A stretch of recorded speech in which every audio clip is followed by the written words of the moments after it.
quina relació tens amb la Magdalena Mañosa? Bueno, és la relació més íntima i més entranyable que pràcticament he tingut mai amb ningú.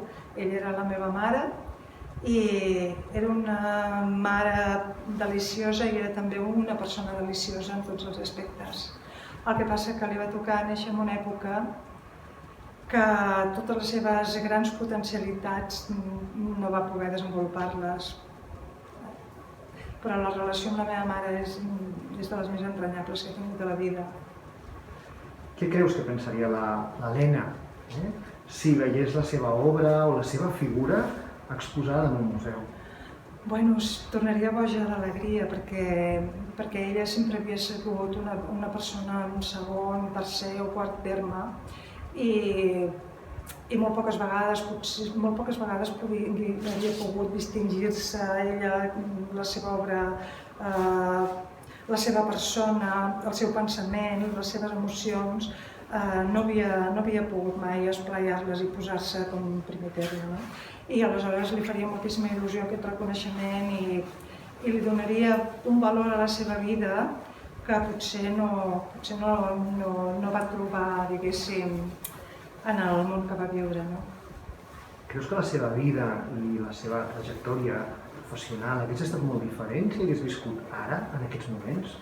Hauria estat absolutament diferent, perquè la meva mare tenia un sentit de la llengua absolut. O sigui, això era una cosa innata. Ella escrivia poesia, hi havia persones del poble que ho sabien i havien de fer un casament i l'anaven a buscar perquè fes el poema del casament, o un bateig, o no sé, o la celebració dels 25 anys de casats, ella feia el poema.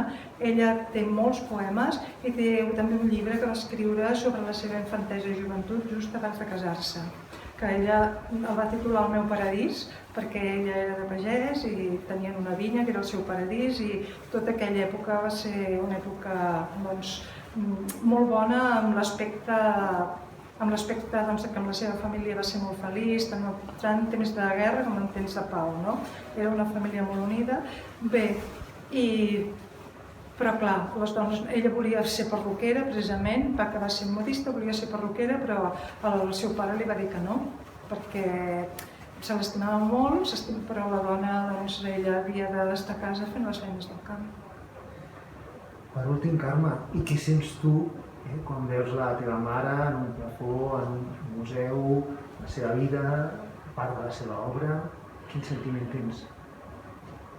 Jo tinc un sentiment de que és un reconeixement del que ella, d'una part de la seva vida, de tota aquesta feina, que era diària, que de vegades treballaven torns de 16 hores.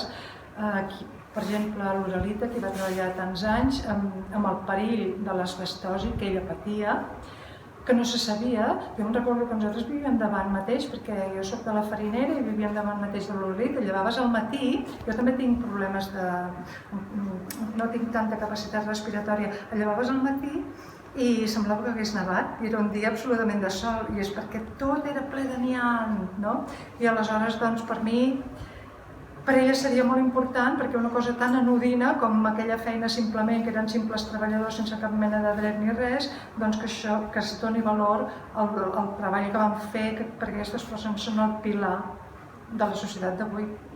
I això és d'una importància cabdal.